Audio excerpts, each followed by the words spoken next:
Hello dear student, welcome back to my YouTube channel. तो dear student, आज की इस वीडियो में हम सभी लोग क्लास 12 संस्कृत भाषाया महत्वम यानी कि क्लास 12 संस्कृत के पाठ 2 के संस्कृत भाषा महत्वम के अनुवाद की व्याख्या का अध्ययन करेंगे। तो डियर स्टूडेंट, यह वीडियो आप लोगों के लिए बहुत ही ज़्यादा खास जाने वाला, क्योंकि डियर स्टूडेंट इसमें से कोई ना कोई अनुवाद यानी कि इसमें से कोई ना कोई पैराग्राफ हर बार बोर्ड एग्जाम में पूछा ही जाता है। तो आप लोगों को बिल्कुल अच्छी तरीके से इस पैराग्राफ को तैयार करना और बिल्कुल अच्छी तरीके से बोर्ड एग्जाम में लिख कर आना है। डियर स्टूडेंट, अगर आप चैनल पर नए हैं तो प्लीज़ यार यूट्यूब चैनल को सब्सक्राइब करें, वीडियो को लाइक करें, क्योंकि आप लोगों का एक सब्सक्राइबर मेरे लिए बहुत मायने रखता है। तो प्लीज़ यार यूट्यूब चैनल को सब्सक्राइब जरूर करें।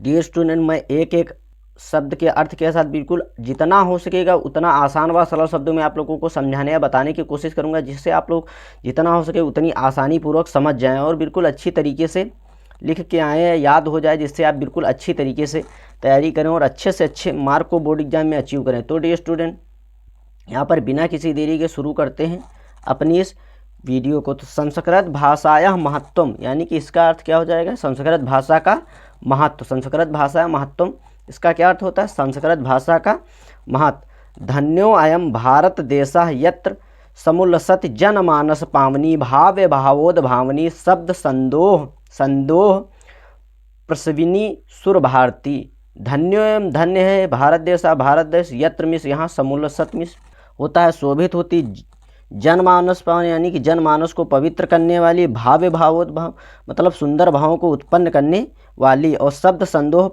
प्रसविनी मतलब सुंदर शब्दों के समूह को जन्म देने वाली, सुर भारती मतलब देववाणी या सुशोभित होती है। धन्यो एवं धन्य है यह भारत देश, धन्य है यह भारत देश, यहाँ जनमानस को पावन करने वाली या पवित्र करने वाली, सुंदर भावों को उत्पन्न करने वाली और शब्दों के समूह को जन्म देने वाली देववाणी सुशोभित है।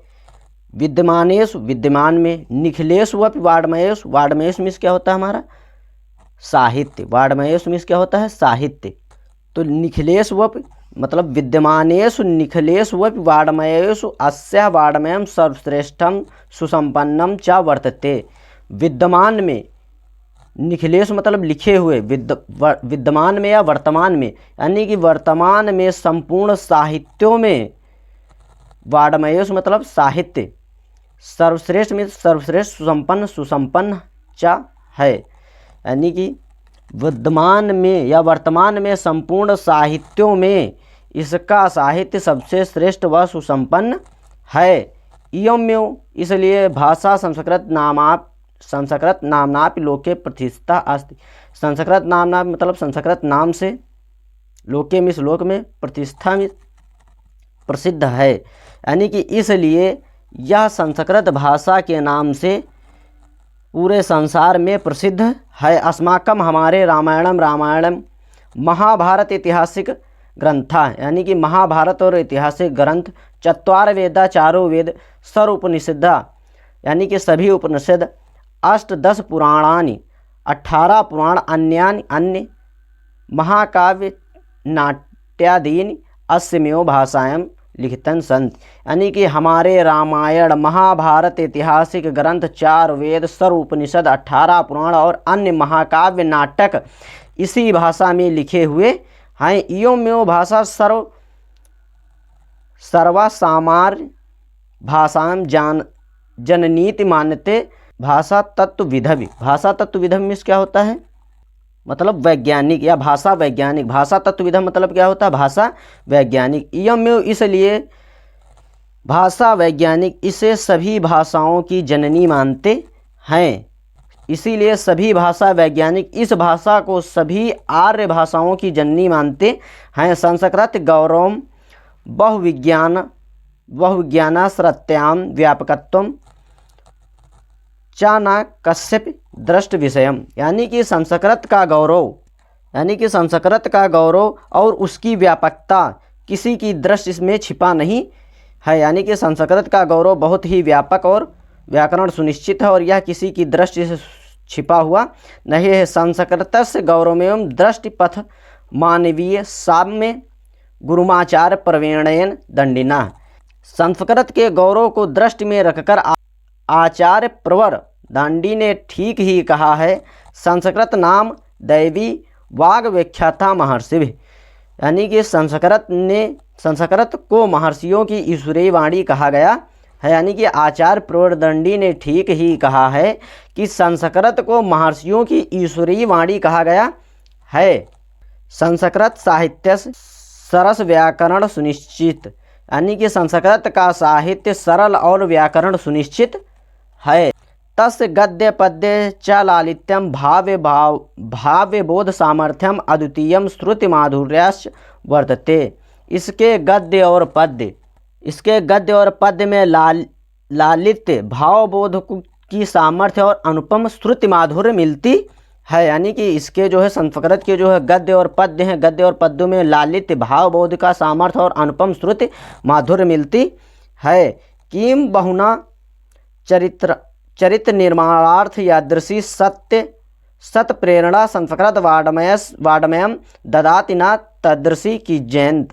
किम बहुना अधिक क्या कहें, यानी कि किम बहुना अधिक क्या कहें, चरित्र निर्माण की जैसी अच्छी प्रेरणा संस्कृत साहित्य देता है। यानी कि चरित्र के निर्माण में जैसी प्रेरणा संस्कृत साहित्य देता है वैसी प्रेरणा कोई और साहित्य नहीं दे सकता है। मूलभूतानां मानवीय गुणानां ईदृशी विवेचना संस्कृत साहित्यम वर्तते नायात तादृशी। मूलभूत मानवीय गुणों की जैसी विवेचना संस्कृत साहित्य में है वैसी अन्य साहित्य में नहीं है। दया दानम शौचम अदौर्यम अनुसूयम क्षमा अन्य च अनेके गुणा अस्यम साहित्यम अनुशीलम सज्जते। दया दान पवित्रता, शौचम इसका होता पवित्रता, दया दान पवित्रता, उदारता औदार्य में उदारता, और अनसूया मतलब ईर्ष्या न करना, क्षमा यानी कि दया दान पवित्रता उदारता ईर्ष्या न करना, क्षमा और अन्य अनेक बहुत सारे गुण इस साहित्य के अध्ययन से उत्पन्न होते हैं। संस्कृत साहित्य आदि कवि वाल्मीकि महर्षि व्यासा कवि कुल गुरुदासा अन्य चाभास भारावि भाव्य भूदव्यो महाकाव्यम स्वकीयम स्वकीयम ग्रंथ रत्नाद्यापि पाठकानां हदि विराजन्ते। संस्कृत साहित्यम आदि कवि वाल्मीकि, यानी कि संस्कृत साहित्य के आदि कवि वाल्मीकि, महर्षि व्यासः, कवि कुल गुरुदासः कालिदास यानी कि कवि कुल गुरु कालिदास और अन्य भास भारवी और भावभूत आदि महाकवि ने अपने ग्रंथ रत्नों के द्वारा आज भी पाठकों के हृदय में विराजमान हैं। पाठका नाम हृदय विराजन्ते, यानी कि पाठकों के मन में आज भी विराजमान हैं। इयं भाषाम अस्माभिः मातृसम सम्मानीय वंदनीय च यतो भारत मातृ स्वतंत्रतायां गौरवम अखंडत्वम संस्कृत कमेवश्च संस्कृतनयो सुरक्षितुम साक्यन्ते। यह भाषा यानी कि इयं भाषा, यह भाषा हमारे लिए माता के समान सम्मानीय और वंदनीय है। इयं भाषा अस्माभिः मातृसम सम्मानीय वंदनीय च, यानी कि यह भाषा हमारे लिए माता के समान सम्मानीय और वंदनीय है। स्वतंत्रतया गौरवम अखंडत्वम संस्कृत कामेवश्च संस्कृतनयो सुरक्षितम साक्यन्ते। किंतु क्योंकि भारत की स्वतंत्रता गौरव अखंडता संस्कृत एकता संस्कृत के द्वारा ही सुरक्षित हो सकती है। इयं संस्कृत भाषा सर्वासु भाषासु प्राचीनता श्रेष्ठा चास्ति। यह संस्कृत भाषा सब भाषाओं में सबसे प्राचीन और श्रेष्ठ है। तत् सुक्षाटम मतलब इसीलिए ठीक ही कहा गया है भाषासु मुख्या मधुरा दिव्या ग्रीवाण भारती इति, कि देववाणी सभी भाषाओं में सबसे मुख्य मधुर और दिव्य है। डियर स्टूडेंट, उम्मीद करता हूं कि वीडियो पसंद आई होगी। डियर स्टूडेंट, उम्मीद करता हूं कि समझ में भी आ गया होगा। डियर स्टूडेंट, अगर आपने अभी तक हमारे यूट्यूब चैनल को सब्सक्राइब नहीं किया तो प्लीज़ यार यूट्यूब चैनल को सब्सक्राइब करिए, वीडियो को लाइक करिए, कमेंट करिए एंड बेल आइकन को दबाना बिल्कुल भी ना भूलें, जिससे मैं जो भी वीडियो अपलोड करूँ वो डायरेक्टली सबसे पहले आप तक जरूर पहुँचता रहे। धन्यवाद।